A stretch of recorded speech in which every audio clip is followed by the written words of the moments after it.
We'll call the meeting to order. This is the Utah Board of Water Resources Board meeting. Today is December 6th, 2022, and we welcome all of the board and staff and invited guests that are here with us today. My name is Kyle Stevens. Excuse me, Kyle Stevens, and I'm chairman of the board. This year, I'm going to ask each of the board members to go along and introduce themselves. And then we'll have Director Hassenjaeger introduce staff members that are present, and then we'll proceed with the agenda at that point. So, Mr. Johnson. Norman Johnson, Southeast Utah area, Upper Colorado River. Mr. Chairman, Charles Holmgren, representing the Bear River Basin, Box Elder, Cache, and Rich counties. Blaine Ibsen, representing the Sevier River system. Jim Lemon, Southwest Utah, 5 counties. Wayne Anderson, Central Utah. Juliette Tenner, Salt Lake and Tooele. And I'm, again, Kyle Stevens, and I represent the Weber River District. And we'll just note for the record that Randy Crozier, who is from out in the Uinta Basin, is not able to be with us today. So with that, Director Hassenjaeger will have you introduce the staff that are present. Great, thank you, Mr. Chair. With us today is Joel Williams, Shalane DiBernardi, Todd Stonley, Marisa Egbert, Tom Cox, Russell Hadley, Ani Baynard, Stephen Gregerson, Ben Merritt, Heidi King, and taking our minutes is Shannon Clow. Thank you, Shannon. And then behind the curtain, as always, Paul Gedge and Carmen McDonald that help pull off all of the AV stuff that helps us transmit these board meetings. So thank you. Well, thank you. And again, welcome to everyone. And those of you whose names weren't read, they'll have opportunity to introduce yourself as your projects are discussed later on our agenda. So the first item on the agenda is the approval of minutes for the briefing meeting and board meeting from, I believe it was October 27th. It was also the day that we were able to have the anniversary celebration, the 75th anniversary celebration for the creation of the Board of Water Resources and the Division of Water Resources. So for those of you that were present and able to attend, we were up at the Capitol for that activity, but we'll go ahead and request a motion for approval of the minutes. Mr. Chairman, I would make a motion that we approve the minutes. Okay, it's been moved by Mr. Lemon, seconded by Mr. Johnson to approve the minutes. We did discuss those in our earlier briefing meeting, and there were a couple of items that were identified, and those corrections have been noted with Shannon, and she will duly make those corrections. Is any further discussion regarding the minutes? Seeing none, we'll call for the question then. All those in favor signify by saying aye. Aye. Any opposed by the same sign? We'll rule that the motion, or that the motion for approval of the minutes carries. So the next item on the agenda is the NRCS snow report. And Jordan, we're glad to have you here today. And since our last meeting, there has been some noted precipitation. So we look forward to your report. Absolutely, and thank you for having me again. Can you see the slides all right? Okay. Well, great. Thank you again for having me. My name is Jordan Clayton. I'm the supervisor of the Utah Snow Survey. I'm going to provide our update as of right now. And showing here are the major basins of Utah, colored by what percent normal their snow water equivalent is. And I believe this is the first time I've presented to this group where all the basins are in some short shade of blue. And that's a really nice turn of events. And so I'm quite pleased. This is a little bit more fun than in some of the meetings in the past when there was a lot of red on this map. So it's not all good news, but definitely we'll start off with some good news at the top of this presentation. Obviously, we're seeing a great start to our snowpack. Our snowpack season obviously has a long way to go. We have about 3.5 months left until we get to our typical peak accumulation. But we're really excited to see, particularly in northern and southwestern Utah, things off to a great start. I would continue to caution that we're still early in the snowpack season, so our normals are still fairly low, although they're growing, but our normals are still fairly low, so we're still comparing to a small number. So these percentages are maybe still a little bit inflated. That being said, we're definitely above normal for this time of year, and that's very encouraging. On the same tone, here's the statewide value shown in black here. I also plotted last year's snow water equivalent time series with the red line, and you can see how that compares to normal with the green line. We're currently sitting about 150% of normal statewide, which again is excellent. You can see far above where we were last year at this time. My word of caution is that last year, December was amazing, and then you can see how things really flattened out in January and February, as I think we recall. We're really hoping we don't get a pattern like that again, where we get that large atmospheric high blocking a lot of the moisture coming in January and February. That has been a little bit of a feature of La Niñas lately, and so I'm cautiously optimistic that we won't get back into that this year, but I do want to, before we get too excited about how our snowpack is doing, just remember that that's been something that's been a recurring feature. To put the number in perspective, we're about 30% right now of our typical peak snowpack. And so we would need essentially, 3 to 4 times what we've got on the ground right now to get to an average snowpack year. That's a great start. Obviously, we need more than that to sort of be a drought buster winter. But at least for now, we're off to a very good start. Precipitation is also positive, not quite as positive, but it's also positive. You can see again the percent normal here for the major basins. There's a discernible gradient from west to east in the state of Utah. We can see where the bulk of the moisture has been received. Some of that has to do with some early season precipitation that was received in the western portion of the state that didn't make it quite as much in the east. Right now, we're very close to last year's value from a precipitation perspective. It's a little hard to resolve those lines in the bottom left corner there, but the black line, again, is this water year, and again, last year is also plotted. And you can see those lines are basically intersecting right now at just above normal for this time of year. Our precipitation is about 105% of normal right now. Soil moisture is doing well. We're not quite as high as we were last year, which again is that higher line, again compared to normal, which is the green line in the middle. We're slightly below normal, but that's a sort of not really substantial difference at this point, so I'm not concerned about soil moisture coming into this runoff season. This does set us up well for snowmelt runoff, just like we had last year. Of course, the year before last is when we had that abysmal soil moisture condition that led to such poor runoff conditions. Last year was much better in terms of our predicted runoff, and this year I assume will be the same. This is from the USGS. This is not my plot, but I wanted to show this for the last 4 years, going back to 2019. This is the cumulative runoff for the state of Utah. And you can see, again, the black line is the observations compared to the distribution of observations with the different shading. And you can see how well we were doing from a runoff perspective in 2019 and how the last 3 years have gone. We're still in a condition right now where we're towards the bottom percentiles for runoff in the state, or excuse me, for stream flow, I should say. We're obviously hoping that we push deeper into those greens and up into the blues in this snowmelt season, but we'll see. And one word of caution about these plots is this is not naturalized flow. This does not exclude water that was removed for diversions. So some of the sort of poor runoff that you see in this last winter's flow and also in the last runoff season has a lot to do with water that was just being stored upstream from diversion points and from measurement points. And so that's something to consider as well. Obviously, we're trying our best to replenish the reservoirs. But we need another 2017, 2019, one of those really big water years would be nice. This is current as of this morning. This is our statewide reservoir trend. You can see the most recent dot is the one all the way on the right on the bottom of those curves, which is for 2022. So the red line is 2022, and the December value is plotted there. We're at 44% statewide for our reservoir capacity. That's up from 42% in the last couple months. You can see it starts to trend upwards typically this time of year. Obviously, that's not ideal. We're below half full, if you will, but that's better than it potentially could have been if we had not enacted, I think, excellent conservation measures over the last summer. So that's sort of a mixed bag there, I think.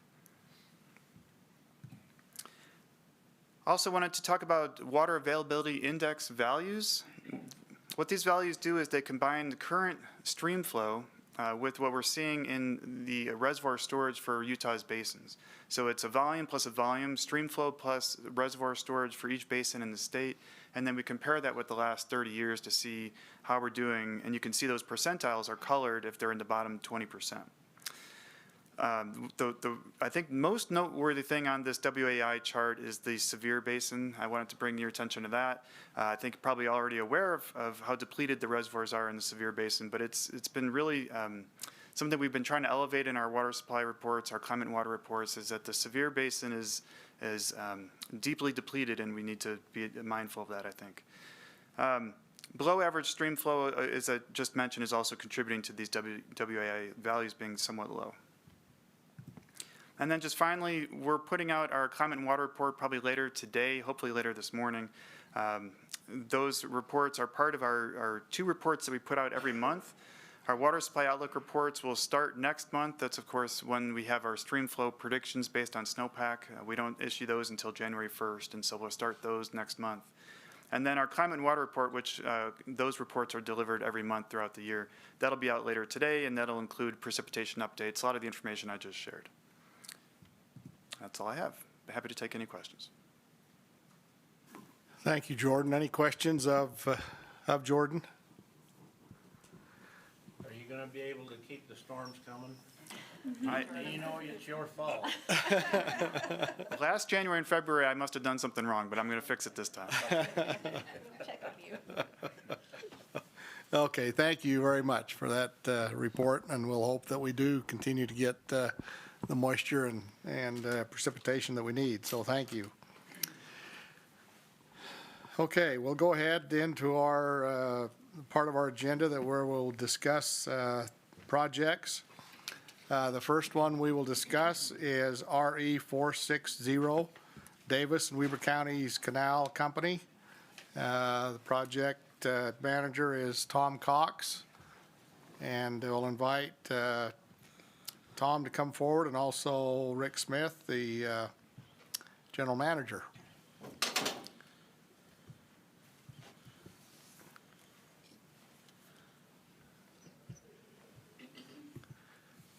As soon as Marisa gets set up there you go.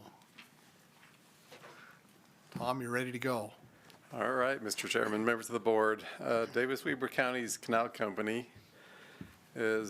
they serve about 40,000 acres in Davis and Weber counties to both ag and culinary or M&I water. They provide water to some wholesale water to some districts, including Weber Basin. Well, we've got the slides are advancing all by themselves. I know I need a little help, but There you go, see? okay, it's obviously on a timer, so I have to talk faster. But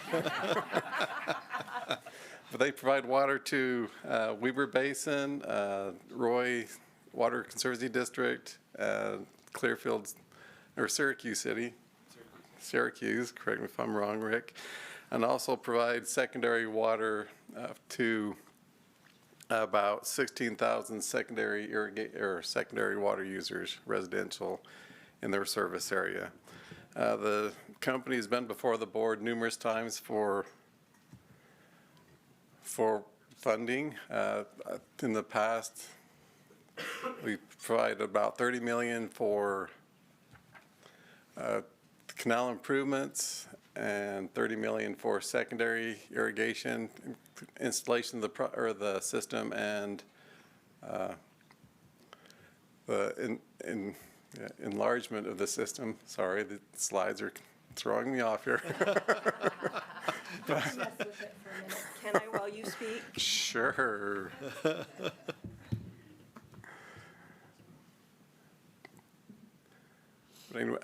So that adds up to about 60 million that the board's committed, and recently the board committed 10 million in grant money and 3.6 million for loan for the secondary water meter installation. The company's been proactive and they've installed about 3,900 meters previously to previous to the ARPA funds being available, and they're currently just gearing up, starting installation using the ARPA funds and our loan funds. So. Okay, there shouldn't be timing now. But if you touch this, it will move. So Alrighty. so it's not just the arrows, it's the touchpad. So watch that.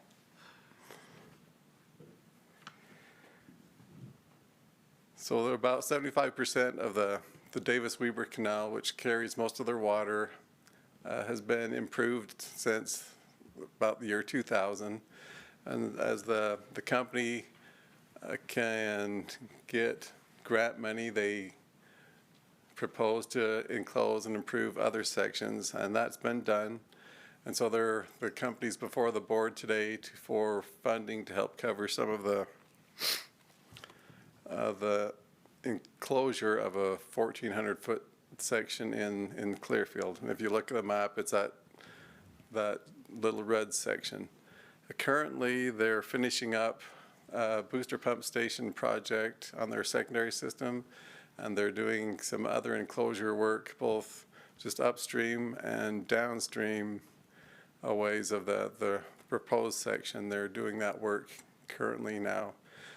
So they're just have a few pictures of the section that they're talking about enclosing.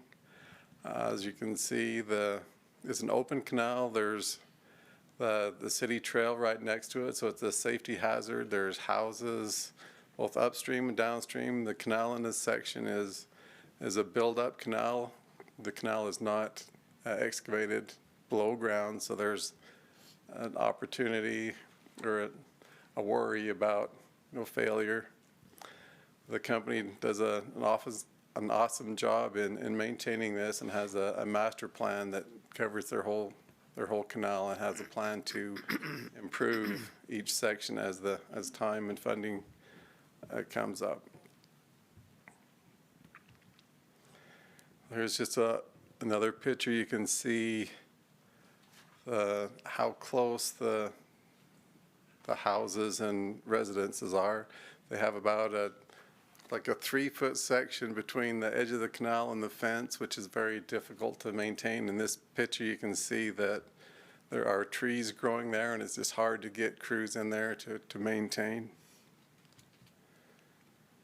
At the top and the bottom of the proposed section, there are bridges that the cities have to maintain, and the proposed project will install box culvert in this section, and those bridges will be removed. So that's just one less headache the canal company and the city needs to worry about. There is cracking, and if you look closely, some of the panels there's movement. So the existing canal liner is getting close to its useful life, so it's a good opportunity to replace that. So this is the cost sharing and cost estimate. And this is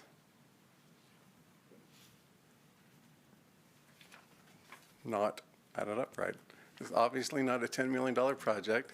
It's a $3.2 million project. And it's proposed that the Board of Water Resources provide 47.8% of the project cost up to $1.53 million. They have a Water Smart grant approved of $1.4 million, and they are coming up with their own cost sharing. And today, staff recommends the board authorize 47.8% of the project cost up to $1,530,000, and that the project be purchased at 2.1% interest over 30 years with annual payments of approximately $69,300. And the interest rate is obtained by an average of the 1% ag rate and 3.2% M&I interest rate. And since they have about a 50-50 ag M&I split, that's the 2.1% interest is an average of those two percentages. Mr. Chairman, members of the board, that's staff's report. Thank you. Maybe just to call or make note that what is showing on the board and what is in our book, it's 1,530,000, 1,400,000, and then the applicant portion is 270,000 for the total of 3.2 million. They must have thought you were coming in for another secondary water grant or secondary meter. They did just submit a new application today. Maybe this is taking that into account, so. Okay, thank you. Rick, if you'd like to go ahead and introduce yourself and mention anything you'd like to. So Rick Smith, General Manager of the Davis Weber Canal. Again, we first of all thank the Bureau of Reclamation. We've had several grants, which has helped us considerably in improving our canal, and then we've been able to partner with the state in getting additional monies and loans to be able to pay those loans off with the grants. So again, as long as those numbers change, like I said, we're not putting 1.5 in, but it's the 270,000. Things should work out well. And again, this will be next fall is our plan. Okay, thank you. And as Tom mentioned, the company has been very forward-thinking in putting together a long-range plan for servicing the canals that are within your area. And, you know, I live in that area and am aware of some of the public health, public safety concerns associated with it. So the opportunities you're taking to enclose those open canals will go a long way in the future, resolving some of those issues and concerns. So compliments to you for being that forward-thinking. So are there any questions of the board? Mr. Holmgren. Mr. Chairman, Rick, observing the photographs of the project site, are you going to have enough room to work in all this, or is your easement so crowded that you can't, is it a considerable burden to get the project completed? So this is not our first project working within our corridor, but yes, we do have sufficient room to work in there. The nice thing is our box culvert is narrower than the actual canal. So we'll actually come in at the foot of those walls and cut the section out and put the box culvert in. So within those, you know, the existing footprint of that canal, we try to work within that. Plus, again, where that trail is also our property. So we do have some, you know, additional room to get in and out of the property. Okay, another question, Mr. Chairman and Rick.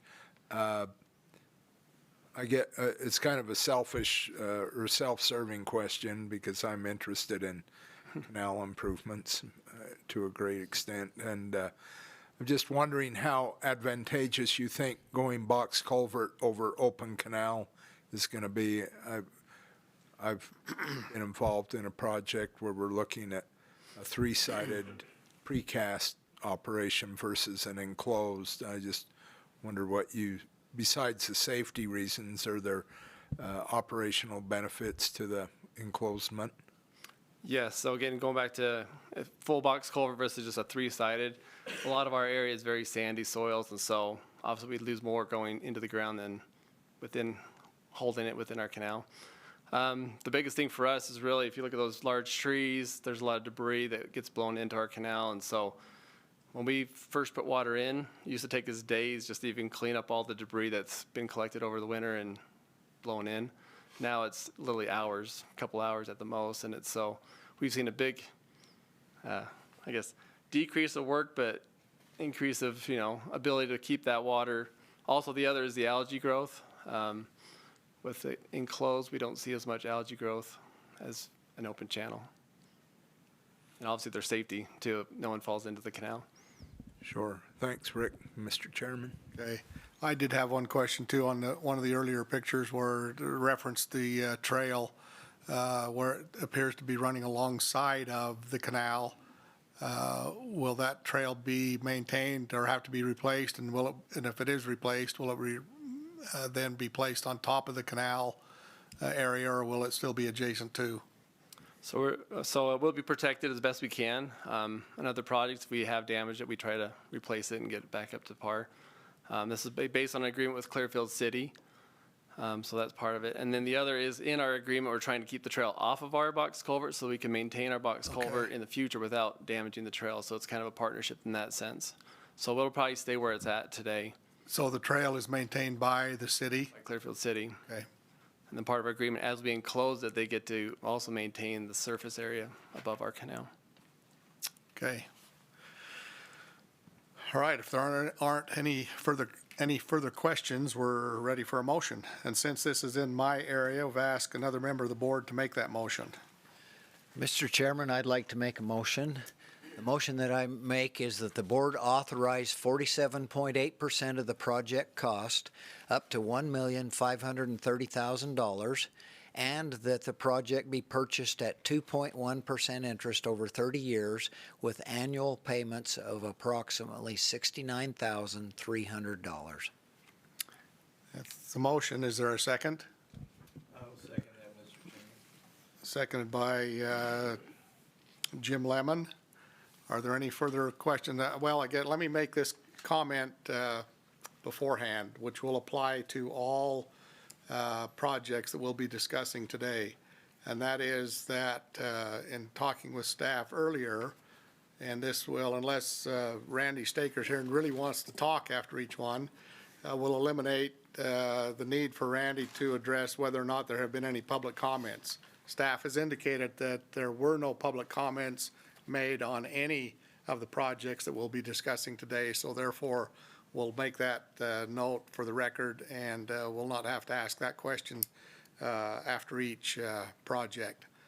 We'll just let that stand as a blanket statement on all projects that we'll discuss today. So with that statement, we'll call for the question. All those in favor signify by saying aye. Aye. Any opposed? Motion carries. Thank you. Good luck, Rick. We'll see you in a few months. Or sooner.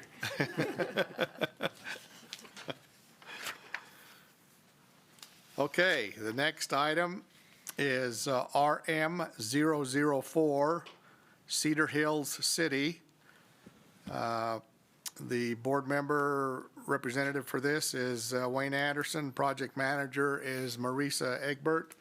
And we have with us David Griffin, Public Works technician for Cedar Hills, and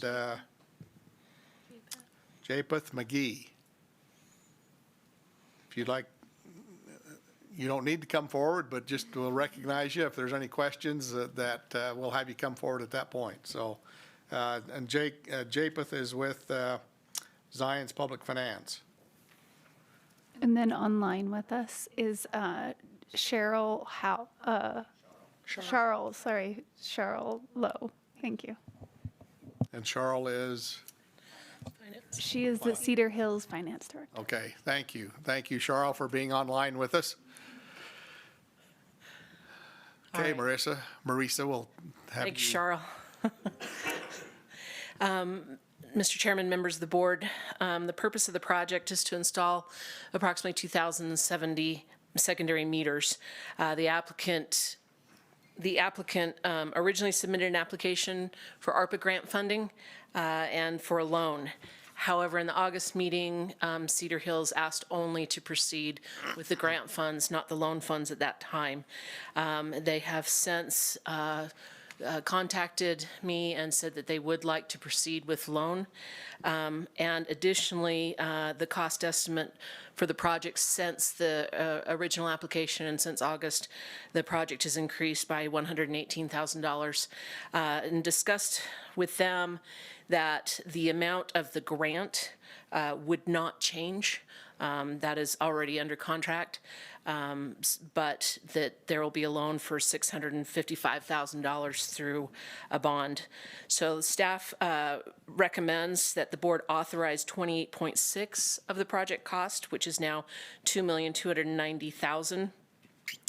But 28.6, the project cost up to $655,000, and the bond indebtedness be returned at 1% interest over 15 years with annual payments of approximately $51,000, and that includes reserves. And that's staff's report. Okay, thank you, Marisa. Anyone from Cedar Hills want to add or comment on the application? Thanks. Okay. We haven't voted yet.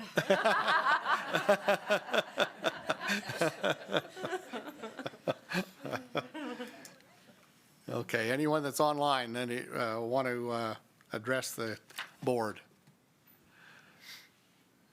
Okay, seeing none, we'll go ahead and turn to Mr. Anderson then for a motion.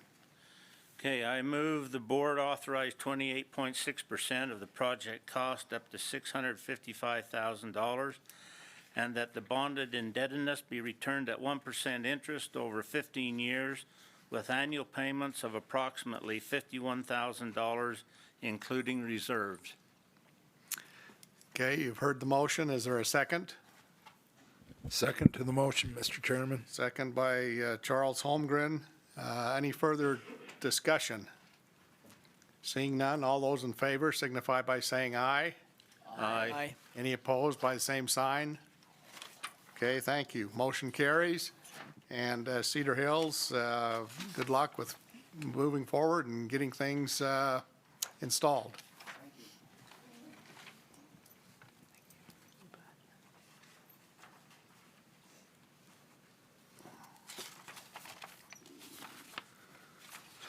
Okay, the next project is North Park Irrigation Company, RM015.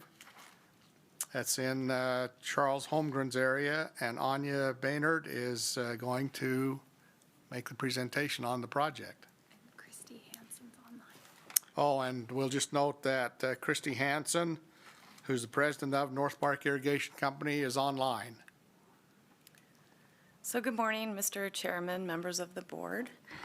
North Park Irrigation Company is planning to purchase and install 73 secondary water meters. In the August board meeting, the board authorized 70% of the total project cost of $225,000 up to $157,500 as a secondary meter grant, and 25.5% of the project cost up to $57,500 as a loan. Since the August board meeting, the applicant decided not to proceed with the loan. They've also been working with an engineer, and the cost estimate for the project has increased to $350,000. Staff recommends the board commit 70% of the project cost, up to $245,000 as a secondary meter grant. Staff also recommends the board withdraw the loan from consideration. That is staff's report. Does Christy Hansen, do you want to make any comments? I would. I just wanted to be clear about the loan. We don't qualify for getting the loan because our shares are held individually by our users, and we can't collectively turn those over to the board for collateral. Okay, thank you for that clarification. I think based on the nature of the project, we'll need two motions, one to consider the grant, and then the second one to consider the withdrawal of the loan from consideration. So, Mr. Holmgren, since that's in your area, we'll look to you for motions. Thank you, Mr. Chairman. I will make the motion that the board commit 70% of the project cost up to $245,000 as a secondary meter grant. That's the motion. It's been seconded by Wayne Anderson. Any further questions on the motion? Seeing none, we'll call for the question then. All those in favor signify by saying aye. Aye. Any opposed by the same sign? We'll rule that that motion carries, and we'll now turn to you, Charles, for the second motion. Thank you, Mr. Chairman. I will make a motion, the motion that the board withdraw the loan from consideration. Second. Okay, it's been moved and seconded by Norm Johnson. Any questions, discussion? Call for the question then. All those in favor signify by saying aye. Aye. Any opposed by the same sign? Rule that that motion carries as well. So thank you, Christie, for being online with us, and good luck in moving forward with the project. Thank you. Thank you. Okay, thank you, Ani. Okay, the next application to consider is a committal of funds. I guess that was the previous one, committal of funds as well. Mountain View Irrigation Company, RM033.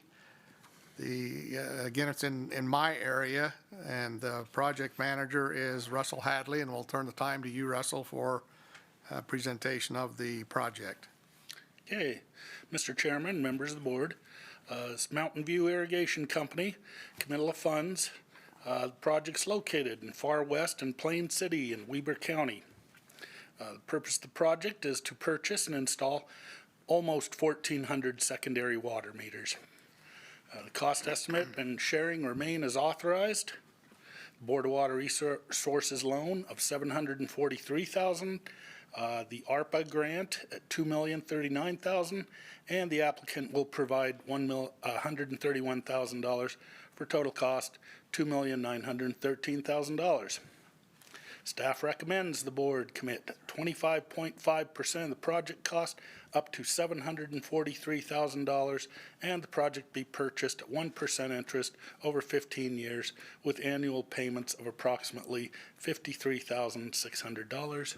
That is staff's report. Thank you, Russell. We'll just note that because this is a committal of funds, it's not required that the applicants be present, and we've noted that there is no one present on online or in person. So, and since that is in my area, I've asked another member of the board to make the motion. Mr. Chairman, I'd like to make the motion that the board commit 25.5% of the project cost up to $743,000, and that the project be purchased at 1% interest over 15 years with annual payments of approximately $53,600. Thank you. Chairman, I'll second that. And thank you, Jim, seconded by Mr. Jim Lemon. Any further discussion on the motion? Seeing none, we'll call for the question then. All those in favor signify by saying aye. Aye. Any opposed by the same sign? Rule that motion carries. And so thank you, Russell, and you can convey to Mountain View Irrigation Company, they can move forward. Thank you. Okay, next project is Hurricane City. We had some discussion earlier in our earlier meeting whether it was hurricane or hurricane, but in this case it's hurricane. RM073. That's Jim Lemon's area, and Marisa Egbert is going to present the project. Great, thank you. The purpose of the project is purchase and install approximately 1,460 secondary meters. This project was presented at the August board meeting where the grant portion was both authorized and committed for this project. And so this is now committal for the loan portion as they have completed their requirements for this. And so it is as authorized that the Board of Water Resources would provide a loan of $703,000, 25% of the project. The grant is $1.967 million, or 70%, and the applicant would cover the remaining 5% of $140,000 for a total cost of $2.81 million. So staff recommends the board commit 25% of the project cost up to $703,000, and that the bond indebtedness be returned at 1% interest over 15 years with annual payments of approximately $55,000, and that includes reserves. And that's staff's report. Okay, thank you, Marisa. Jim, we'll turn to you as that being in your area and a member of the board for a motion. So it can be spelled right, it's hurricane, but it's hurricane. And I would make the motion that the board commit 25% that the bonded indebtedness be returned at 1% interest over 15 years with annual payments of approximately $55,000, which includes reserves. I'll second that.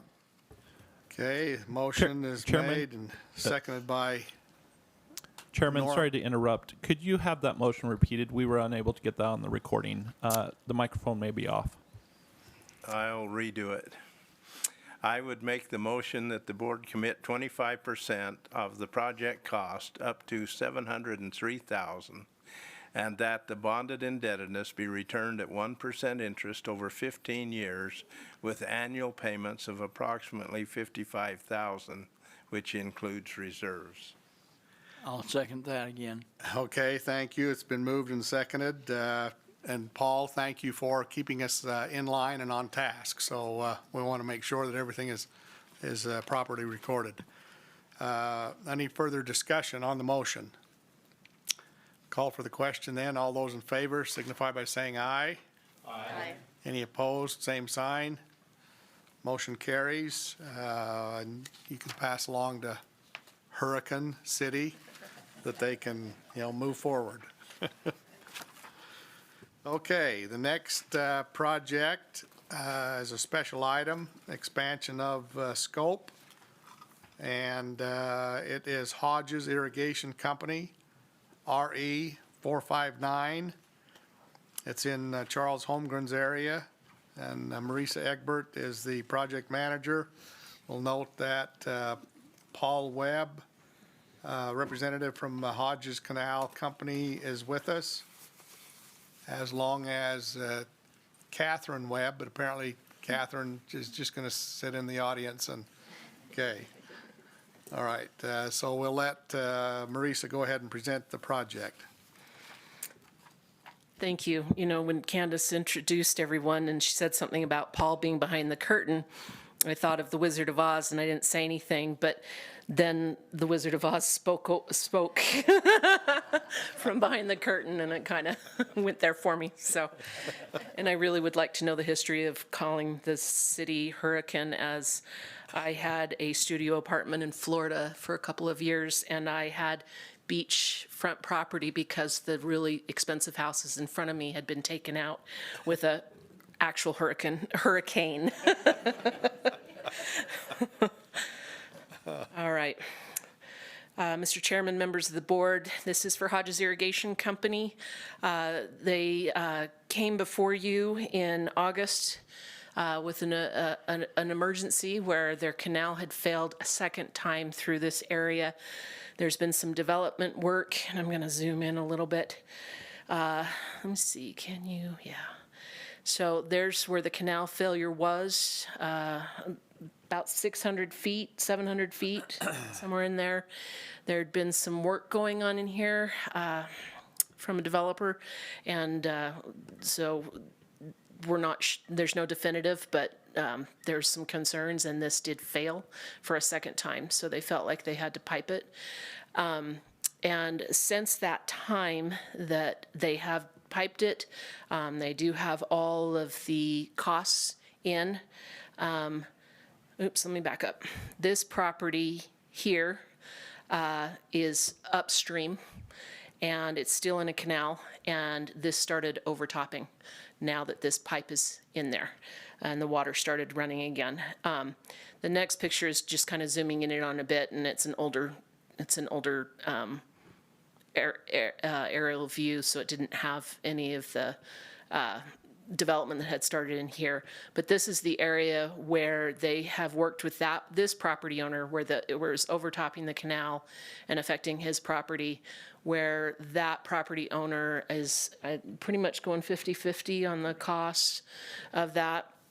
And so what the Hodges Irrigation Company is asking, they have money remaining from the let's see, $435,000 of the cost. It came in less, so there is money remaining from the board, and they're asking for an expansion of scope to be able to install another approximately 600 feet of pipeline in the canal immediately upstream there. So We've got that the board committed $370,000 for the original project. The total of the invoices thus far is approximately $200,000. The remaining funds of $170,000 are expected to be able to cover the applicant's share of the cost for the expanded scope. So staff recommends the board, Staff recommends the board allow the remaining funds to be used to install an additional 620 feet of pipeline, and that is staff's report. Thank you. Thank you, Marisa. Mr. Webb, would you like to introduce yourself? And if you have anything to add, feel free to do that. Thank you for the opportunity to speak. Paul Webb. I'm representing the Hodges Canal Company. That canal supplies water for both the Hodges Canal Company and the Swan Creek Canal Company. And we were just lucky to avert damage done to this new development by catching that leak early. It's an imperative repair that needs to be done. Okay, thank you. Any questions from the board? Mr. Chairman, I have a question for, I don't know if it would be you, Mr. Webb, or Marisa. After the first section of new pipeline got put in, then the canal just upstream, the report was, it overtopped. Is that due to a lack of capacity in the new pipeline, or why did that overtop? Was the flows greater, or what is the capacity? I saw you had it engineered, but I guess I have a question and a concern.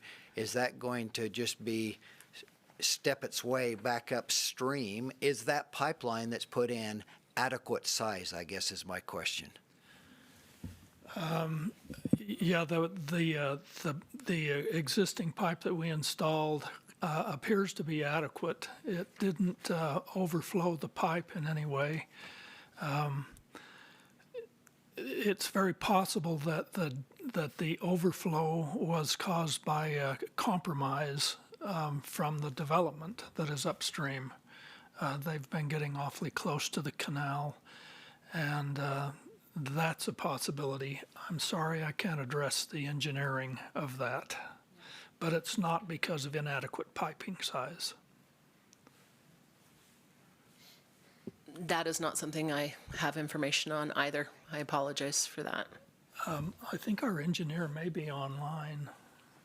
I didn't see anyone else online. Oh, Quinn's not on. Oh, Jay, there, Quinn, is he trying to get on?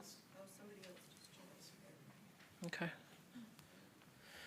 Well, obviously, that's just a concern. You know, why did it back up? Did it back up because the pipeline didn't have capacity and it caused it to back it up right there? Or was there something else? Did some obstruction fall in the ditch? Or, you know, is this going to be an ongoing problem, I guess, is my concern or question. We don't think it will be.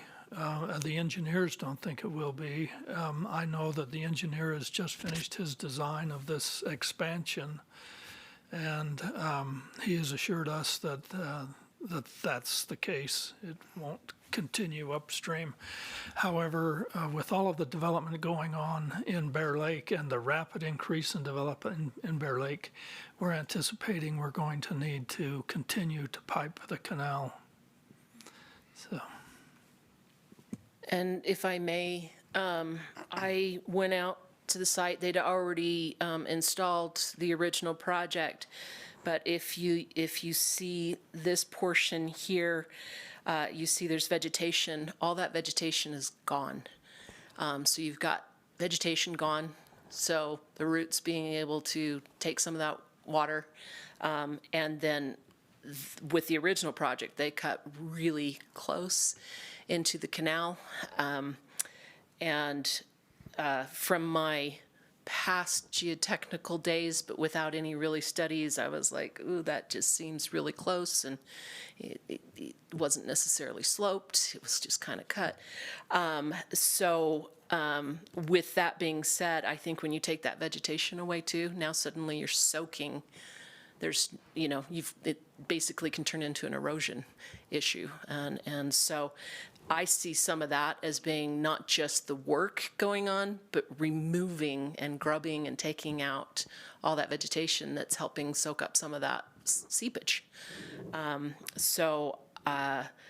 I don't know what the site upstream is like, but it was pretty stark to me when I got there and saw that it was just completely devegetated all the way up. I understand why, but and then you have this canal sitting up there. So that was something to me that I kind of went, ooh, lack of vegetation and getting very close to the canal. So.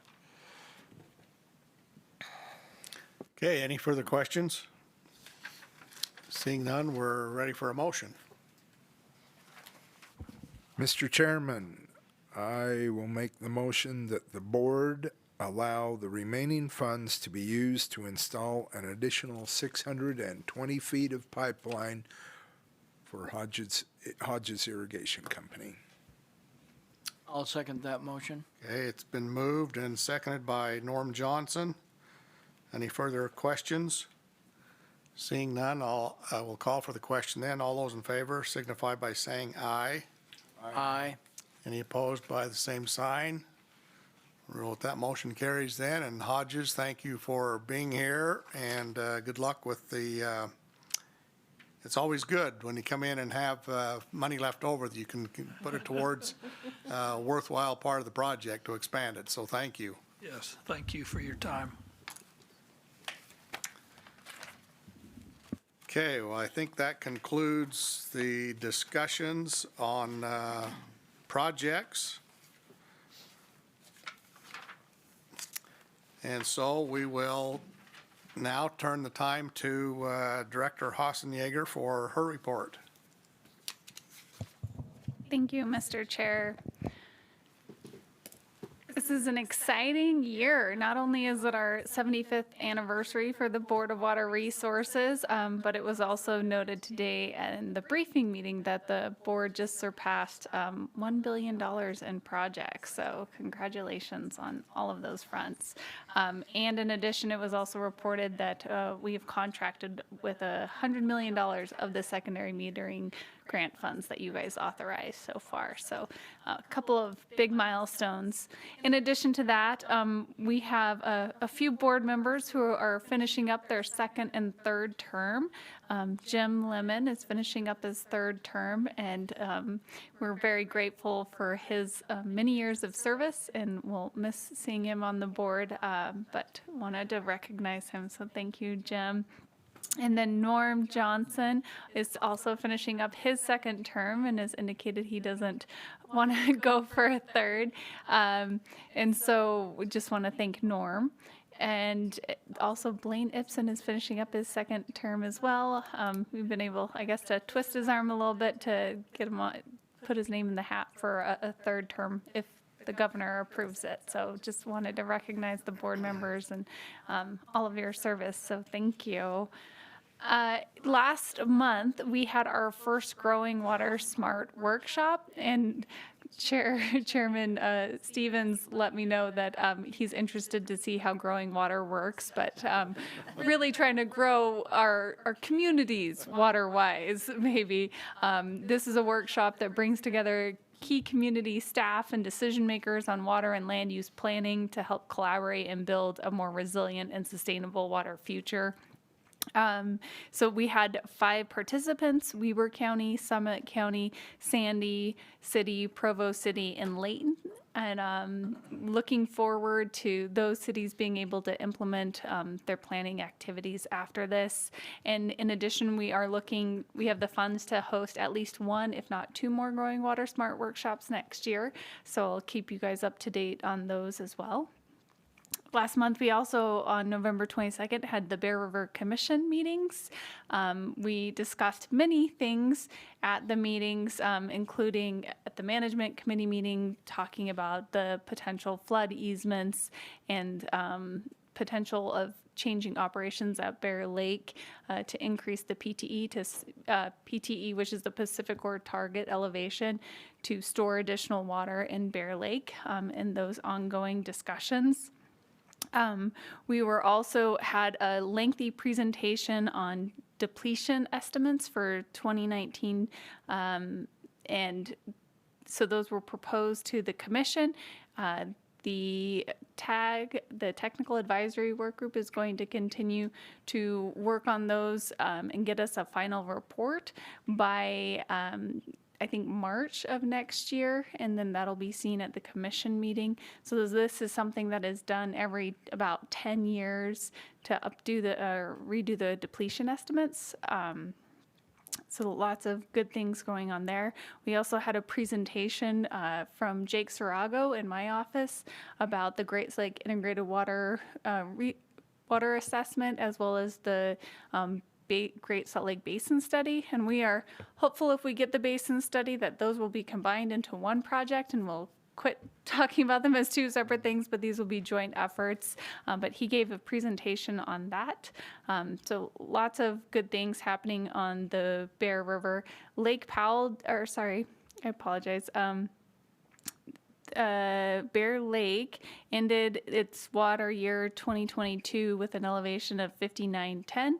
So that is below the 5911 mark, which it's pretty close to that, so it probably won't be an issue, but that is a place that we would have some limitations on storage upstream of Bear Lake, so at Woodruff, if it is below 5911. So hoping for all that snow to continue into the next year.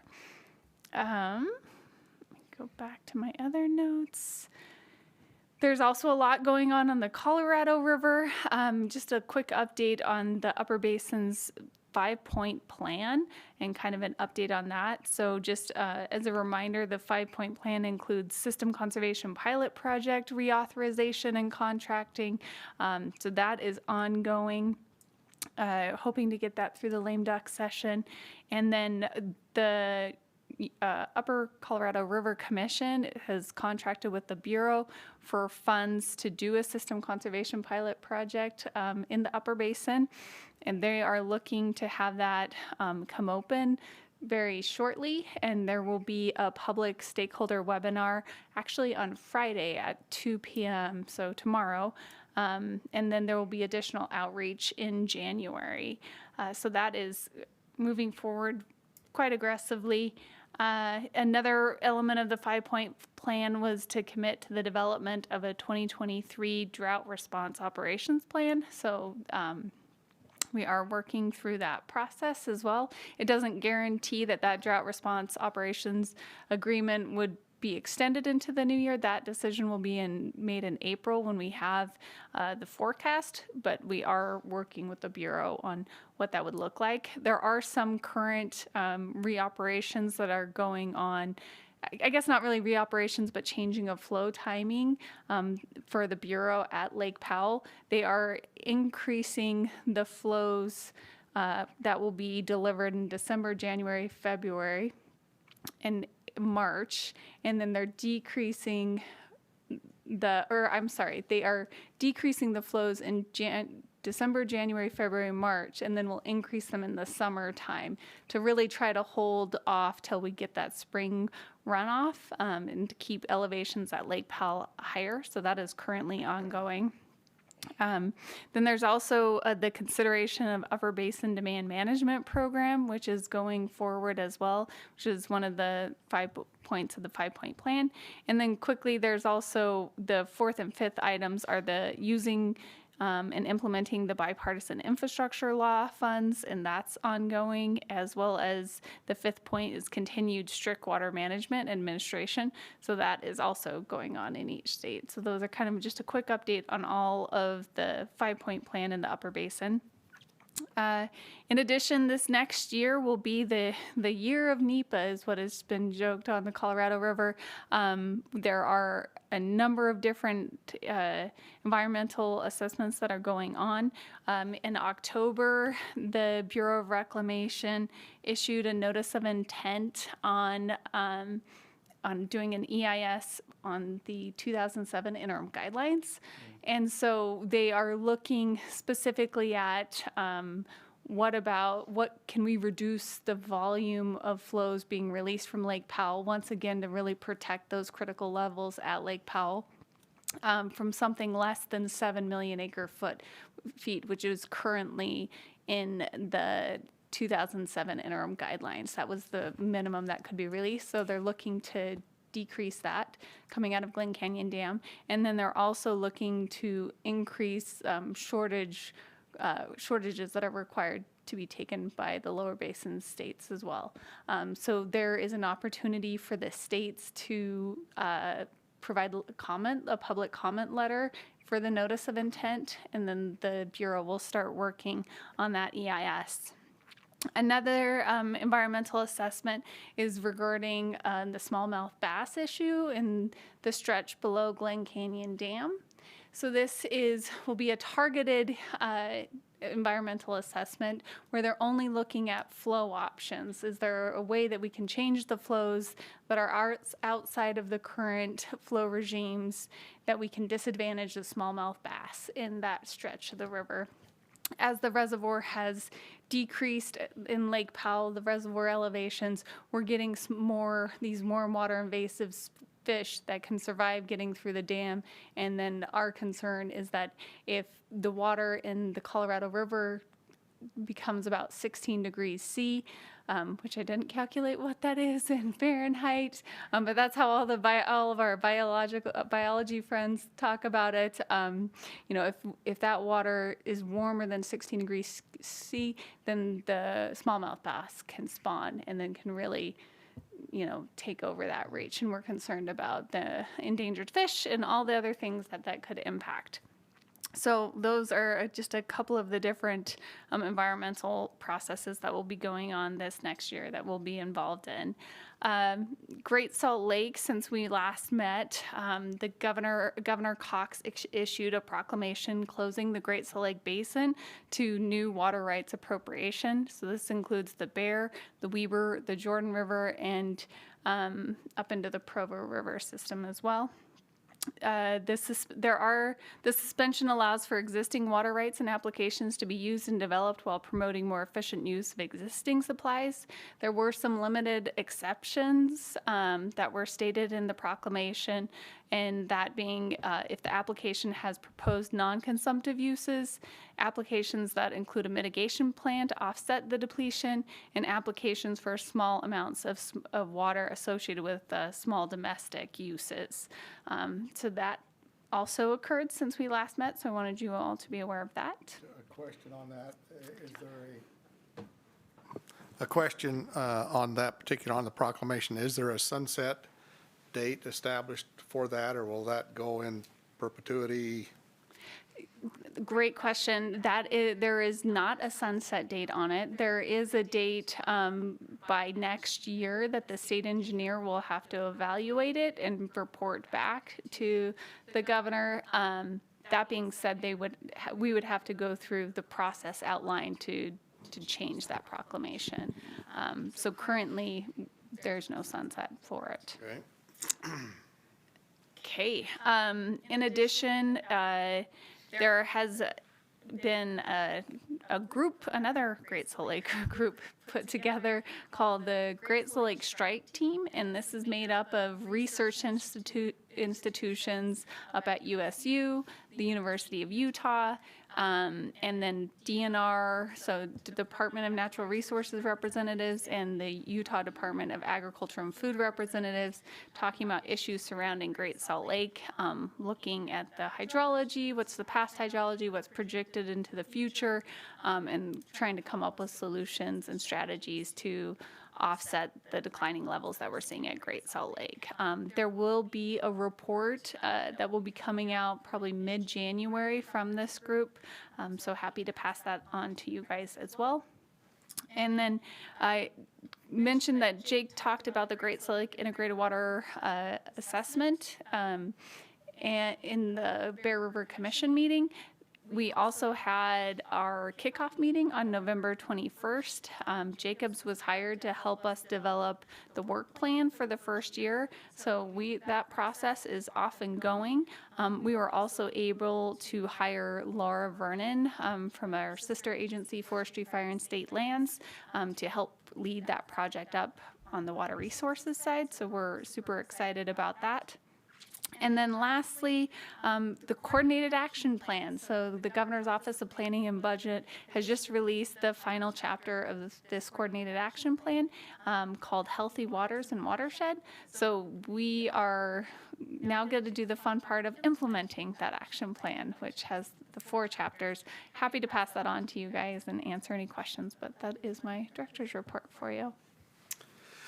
Well, it's a good thing that you've got a competent staff to help carry out all those things, because I'm sure that's more than you can have on your plate. For sure. We have a great staff. Well, thank you. Any questions of Candace on any of those items she mentioned? If you can remember all of them. There's a few. Okay, well, thank you again. We appreciate the work that the staff does, and I offer my congratulations to Jim Lemon, Norm Johnson, Blaine Ibsen for your service on the board. Thank you. It's been a privilege for me to be able to serve as chairman for this year, and as Jim and Norm, as you've indicated, your terms of service and not any interest in renewing that, as opposed to Blaine, where he has indicated an interest in wanting to continue. Hope things work out in all regards in that in those efforts. And Jim, you can go back to Hurricane. Okay. Okay. Well, thank you, Candace, for that report and all the information that you shared with us and the things that are going on. So that brings us to the next item on our agenda, and that is the election of 2023 Board of Water Resources officers, both chair and vice chair. And as I indicated, it's been a privilege for me to be able to serve as chairman of the board for this past year. It's kind of been tradition to have that 1-year term of service and share that amongst the other board members. We did deviate from that a couple of years ago when we went through the COVID years, and Blaine Ibsen actually served as chair for 2 years because he became very proficient at working remotely and virtually and conducting the meetings under those unique circumstances. We didn't stop doing business during that time. We continued, and Blaine was instrumental in helping us to move forward in that process. So with that, we'll open it up for nominations for chair and vice chair for the 2023 year. Mr. Chairman, I'd like to make a motion for the 2023 year officers for the Board of Water Resources: Juliet Tennert as chair, Wayne Anderson as vice chair.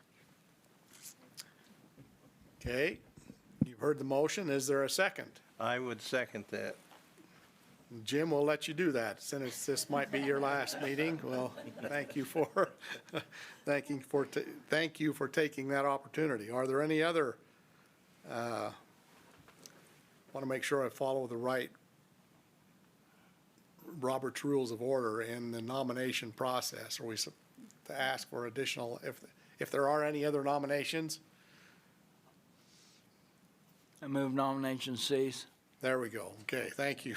No, thank you, Norm. That was the other motion I was looking for. So Second to Norm's motion. okay, so it's been moved and seconded the nomination cease, and that Juliet Tennert be elected as chair of the board, and that Wayne Anderson be elected as vice chair of the board. I'll call for the question then on that motion. All those in favor signify by saying aye. Aye. Any opposed? Thank you. I should have asked Juliet or Wayne if they wanted to say anything ahead of time. I feel like that's how we got into trouble in the first place. Yahoo! Congratulations. All right, well, then congratulations to Juliet and Wayne, and we'll pass the gavel. Although this one I think has my name on it, so I guess they'll have to get a new one. And Director Hosniger has one other item to bring up. Thank you. It was mentioned at the last at the briefing meeting that there was a schedule conflict for January. So during the break in between our two meetings, I verified that we can reschedule it either for January 19th or February 2nd. We can do either one, whichever works best for the board. What's the pleasure of the board? For me, January 19th would work better. I'm on the Severe River Water Users Board. They have their annual meeting on February 2nd. Great. 19th would probably be better for me, too. Okay. Charles? I don't know when the lower bear distribution system is. I didn't do my research. But we'll go for it.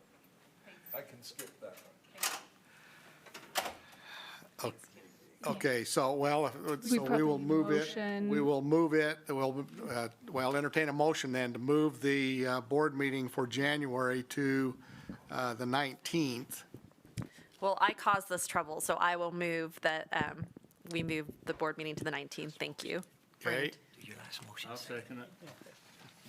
Wayne has seconded it, so we'll call for the question. And all those in favor of moving the date for the January board meeting up to the 19th. This puts added pressure on staff to get stuff done a week before, but so we'll call for the question. And all those in favor signify by saying aye. Aye. Any opposed by the same sign? Thank you. Motion carries.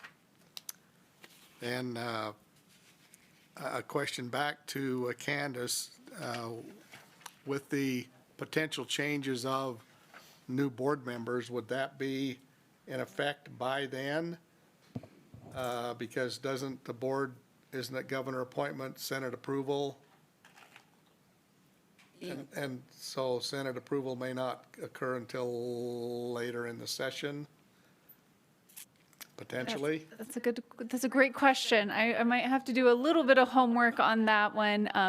We do anticipate getting the new board members nominated.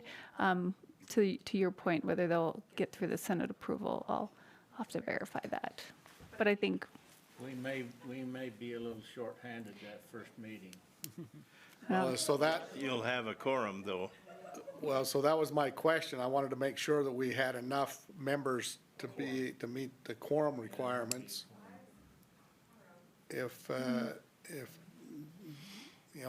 all three, if Blaine was not to be reappointed and the other two indicated they wanted to continue, we would, The only limit in the group. that would be 1, 2, 3, 4, 5, 6. With Randy. Randy, 6, so yeah. we would have, so it'll be contingent on the rest of us all being able to show up. hopefully we solve that one. You guys may not be retired as retired you might think you are. We can just have the meeting there. I like that idea. I will verify that. Okay. All right, we'll get further clarification on the appointments and the process involved there. Are there any other items to be brought up before the board today?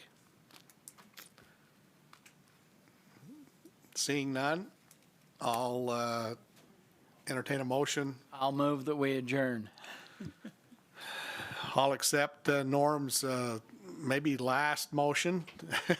Second motion. And Charles will second it. So it's been moved and seconded that we adjourn. It's non-debatable. I'll declare the meeting adjourned.